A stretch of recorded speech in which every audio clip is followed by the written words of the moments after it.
Well, everybody, welcome to Mark Alford's Capitol Recap. I'm your Congressman Mark Alford, coming to you from the United States Capitol building. I'm back in the swamp. I've been home working in the district for, 5 weeks since the Schumer shutdown. But we came back this week to have some meetings and also to check in our staff who's working without pay. Thank you to our staff for that. And you thank Chuck Schumer for that. But the Schumer shutdown is now the longest in U.S. history. And you know it, folks. You were feeling the pain out there, the misery that is inflicted on you because of Chuck Schumer, his pride, his arrogance, and most of all, his fear of being primaried by AOC. Hey, today we're changing things up just a little bit. We have a very special guest on Mark Alford's Capitol Recap. He's a good friend of mine. He is the chairman of the House Appropriations Committee, on which I am honored to sit on this committee, Congressman Tome Cole from the great state of Oklahoma. Chairman Cole is in his 11th term in the House. He's one of the hardest working members in the Republican Conference and one of, really, I think, our body's great institutionalists. So today, I want to concentrate on the appropriations process, talk about the Schumer shutdown, and our work to pass all 12 individual funding bills out of the committee, which was no easy task, to get it off the House floor and over to the Senate. Of course, the Democrats are standing in the way. We'll get into all that because there's a lot of confusion. I mean, I don't think people out there really know what a clean CR means. Basically, folks, it's a continuation of current government funding. That's all. We're going to talk about that with Chairman Tome Cole. Chair, good to be with you. Hey, Mark, great to be with you. I've kind of missed seeing you. Probably not that much, but you're kind to say. Hey, listen, we are in a beautiful room. We're going to share a picture of the room on social media. That's at Rep. Mark Alford for those of you keeping track. Tell us about this room, because we're just off the House floor. This is a lovely room. It's an historic room. It's been the office of the chairman of the Appropriations Committee since 1865. The first chairman, for those of your listeners who saw the great movie on Lincoln, based on Team Arrival's book by Doris Kearns, that Tommy Lee Jones figure that was head of Ways and Means became the first chairman of Appropes, because at the end of the Civil War, Ways and Means up through 1865 not only did all taxing legislation, but it did all spending as well. So it was it was the most powerful committee ever created by the United States Congress. At the end of the Civil War, they decided to break it in two, so that was too much power. And Thaddeus Stevens had his choice of which committee to join.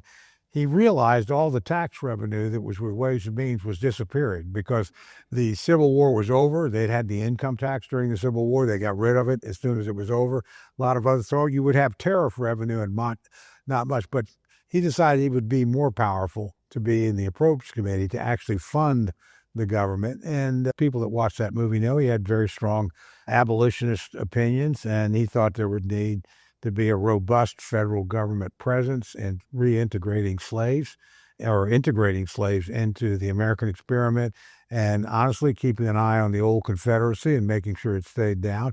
He thought the Appropriations Committee was the best place for that. So he became the first chairman of this committee. But it's had a succession of great chairmen, and again, there's always hung on to this spot. We're right off the House floor, as you say. It's a great room for members to be able to interact with one another. There have been a lot of deals cut in this room. I've learned more in this room than anywhere in Congress. Well, just listening to the wisdom of you guys, you and Ken Calvert, the subcommittee chairs on appropriations. It's fascinating. Well, we try and open the room for members of all committees, because honestly, it helps us on our committee for people to understand the appropriations process, what we're doing. And we are blessed. You mentioned some of our great members, and I mean, they're just superb members of Congress. Any district in America would be proud to have any one of them. And again, we want them to feel comfortable here, bring people in, mentor people, answer questions. So it's a good social hub for the Congress of the United States. You're not just a history buff. You have a degree in...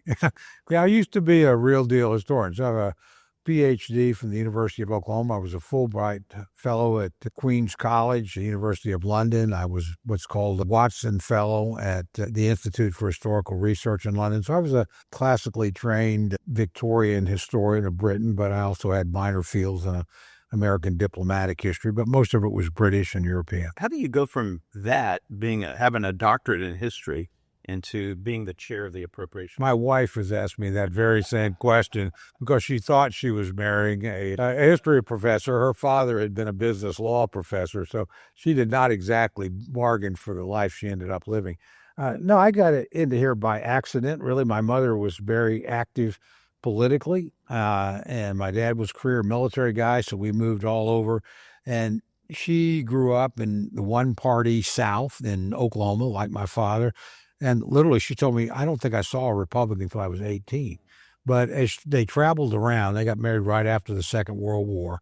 Native American. She's Native American, a little Indian girl born in Ada, Oklahoma. But she said wherever there were two parties, government seemed to be better, seemed to work better, seemed to be more transparent.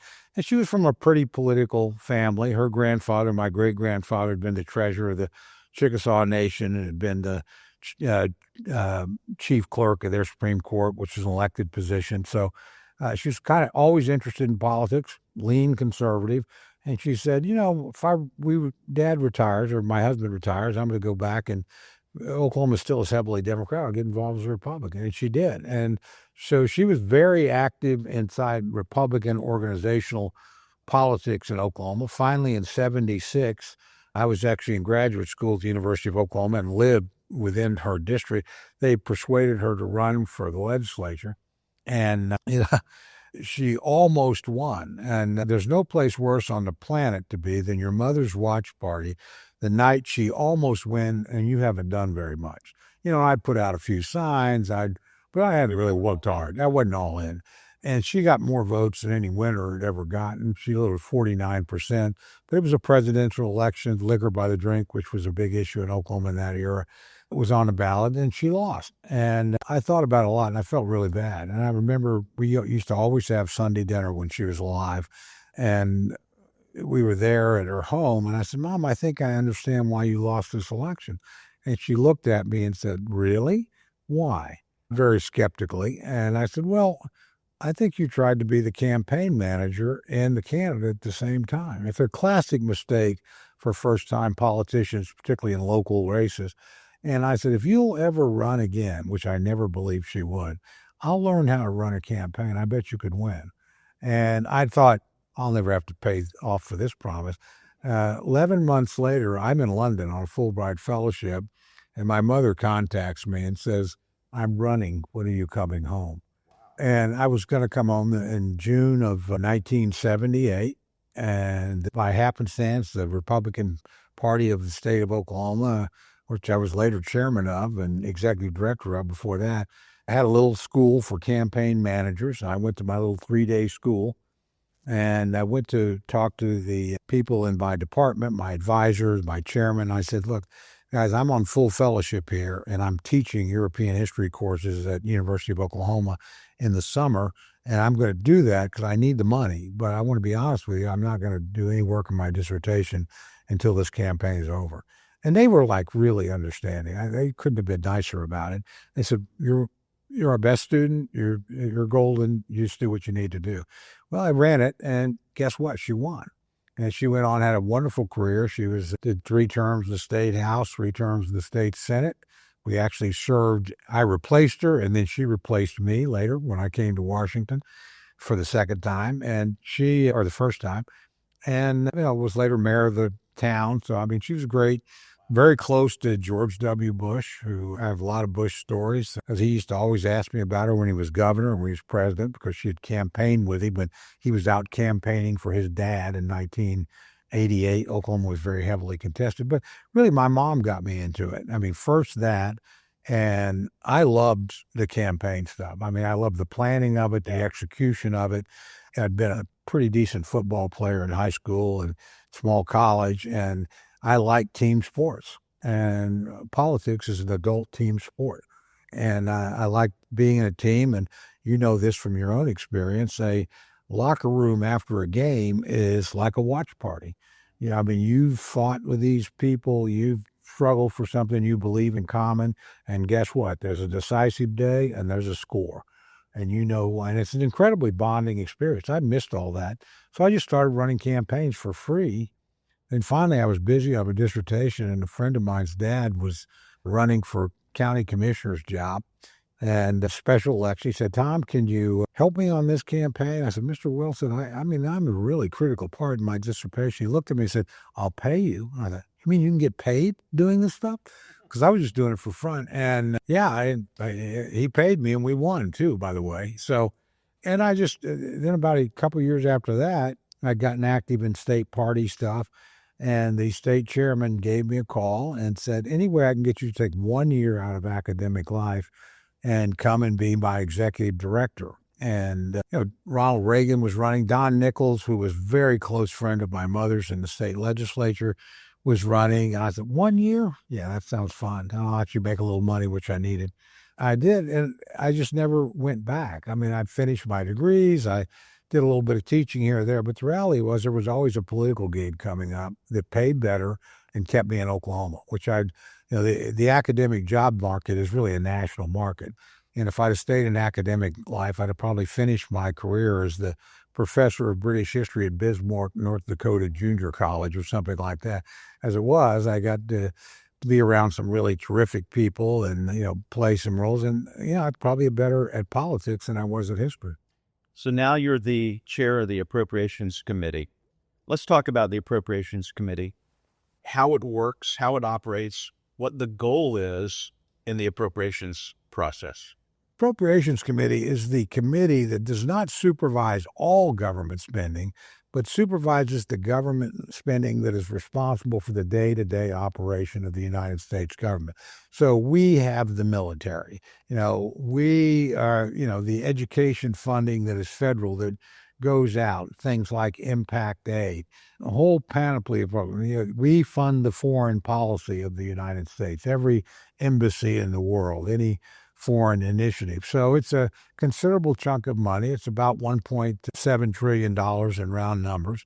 It's only 26% of all government spending. The real spending, and actually the battle we've just fought over with the government shutdown, was really over things outside our jurisdiction, like Medicaid. We don't control that, like the subsidies for health insurance. Those things are over in other committees. For those listening, that's called mandatory spending. Correct. We deal with discretionary spending. And a lot of people, Chairman, when I'm home, they go, well, we're $38 trillion in debt. Why don't you cut spending? We have cut spending on the appropriations. We really have. Our longest serving member, who you know very well, Hal Rogers from Kentucky, former chairman of this committee and now the so-called dean of the House, been here since 1981 and on this committee. When he arrived, we spent 45% of the federal budget and 9.8% of the gross national product of the richest country in the world, the United States of America. Today, we spend 26% of the federal budget and 6.4% of the gross. So our footprint as appropriators is smaller than it was 40 years ago. So if you want to know what drives the budget deficit, it's Social Security, Medicare, and Medicaid. And the fact that we're now living a lot longer than we ever did, that's not a bad thing. That's a good thing. But you have to adjust these programs to either put in more money or reform them. One of the great things about the Big Beautiful Bill, we actually, for the first time since 1983, when Ronald Reagan saved Social Security because it was running out of money, it was within 3 months of having across-the-board 17% cuts for recipients. First time since then, we actually made meaningful reforms in Medicaid that will spend more money every year. We need to cut Medicaid, but we saved about $1.4 trillion over a decade simply by doing things like saying, if you're an illegal immigrant, you're not supposed to be on Medicaid, so we're not paying you on Medicaid. Democrats had allowed a lot of that to happen. If you're not willing to work or train yourself to work or volunteer at least 20 hours a week, then we're not going to pay you to sit at home when other people are working. If you're able-bodied and no dependents. That's right. Exactly right.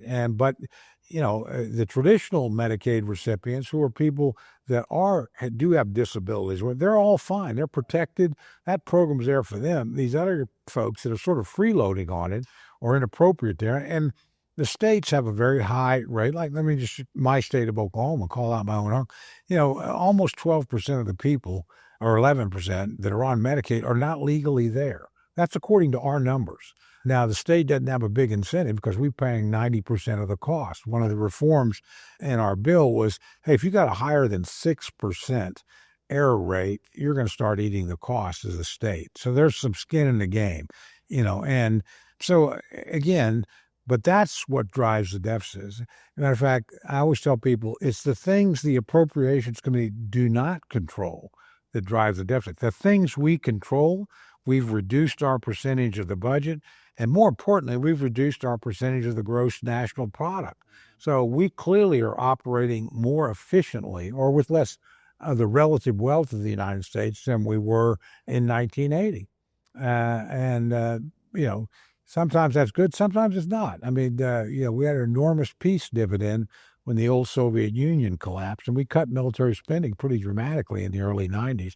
Now we've got a dangerous China and a reassertive Russia, and we live in a dangerous world. We probably don't spend as much of our gross national product on defense as we used to. When Reagan was president, we spent over 6%. Today, we're just over 3%. At the height of the Cold War in 1960, we were spending 9% of the gross national product and 50% of the federal budget on defense in 1960. Today, it's about 15% of the federal budget, and again, just over 3% of the GDP. So the relative decline of our military in terms of the spending we devote to it is real. And you can look at the size of the American military, much smaller today than it was in 1990. In terms of just sheer manpower, there aren't as many soldiers. There aren't as many pilots. There aren't as many of anything. So, but again, we control that. We don't control this other stuff. And that's why I'm so proud of this Congress, so proud of our friend and colleague Brett Guthrie, who chairs the Energy and Commerce Committee. He made the tough decisions on reforms for Medicaid, and they got them through. Now, most of those changes don't hit till 2027, so we get everybody time to adjust, states time to clean up their act, time to get their error rates down. It's not punitive, but we're going to put that program back in a position where it does what it was supposed to do and we don't have mission creep that's costing us, almost $5 trillion over a decade more than we need to spend. And really save Medicaid. It really does. Let's talk about the Schumer shutdown. How did this happen? It happened largely because the Democrats decided to make funding of the government contingent upon things that have nothing to do with the funding of the government. In other words, they wanted to undo, they had two essential demands that had to vote to keep the government open. And I always point out a majority of both chambers voted to keep the government open, a bipartisan majority. Here, a bipartisan majority. We have 55 votes in the United States Senate. It's only because of this rule, the filibuster, which is a Senate rule, but not a matter of law, not a constitution. It can be changed if the Senate wants to. That's their business. But they leveraged that power and said, hey, in addition to the normal appropriations bills, all of which we have out of committee and had begun to negotiate with the Democrats, in addition to that, we want to undo every Medicaid reform that you made in the big, beautiful bill. That'll cost us $1.4 trillion over a decade. And we also want to extend subsidies for Obamacare health insurance. And you have to remember, no Republican voted for Obamacare. No Republican voted for this group of subsidies. They were all done when the Democrats had majorities in both chambers in a reconciliation bill that got no Republican votes. Again, you and I on our committee do not have jurisdiction over this. So it's inappropriate for us to be there. And every Democrat has always said, because we've gone through a couple of shutdowns that we triggered, well, just keep the government open, we'll keep negotiating on those issues. That's exactly the deal we offered them. And they've refused to do it. And the reality is that doing so, you mentioned at the outset, this was the longest shutdown in American history. It is, but beyond that last time we were 30, defense had been funded. The largest domestic programs at labor, health, and human services that had been funded. I mean, we'd passed like 6 or 7 of the 12 appropriations bills. So the government in that long shutdown in 2018 and 19 was like about 75% funded. This has been 0% funded. So this is much more severe shutdown. And God bless Donald Trump. I mean, our troops would have missed 2 paychecks if he had not figured out how to pull a rabbit out of a hat twice to make sure they got paid. He made sure that WIC did not shut down immediately because he diverted tariff revenues there. He made sure that we were able to keep SNAP going a little bit longer. But, he doesn't have any, he can't print money. He's running out of runway, and he's done about as much as he can do. Congress needs to reopen the government. And, even with all the president's done, he hasn't been able to get the air traffic controllers paid. Our own Capitol Police, because they're not within the executive branch, they're not getting paid. They're protecting you and me and everybody else in this complex. They got half a paycheck 3 weeks ago. They got nothing this last payday. That's Schumer doing this. Because, as you pointed out, number one, he is afraid of a Democratic primary. When he kept the government open in March, and we said, let's just do what we did in March, the same very bill that he voted for. That's right. He got vilified for. Can you do that again? And we'll keep negotiating this bill. And he said no. And again, it's not like every Democrat voted. We have 3 Democratic senators, or 2, and one that calls. Look, if you call yourself an independent, but you caucus with the Democrats, I think you're a Democrat, okay? You're not an independent. Real independents would not caucus with either side. But 3 Democrats have joined with us, and we are the majority, so we've had consistently about 55 votes in favor of them. But the magic number is 60, and they've leveraged that power, and they've denied millions of Americans their paycheck, millions of Americans that need food support or need assistance or vulnerable, the things that we've built in to protect them and let them, have a decent way to live and certainly not go hungry. So, I mean, it's been incredibly callous toward the American people. And I point out that almost every single Republican has voted every single time either to keep the government open or to reopen it.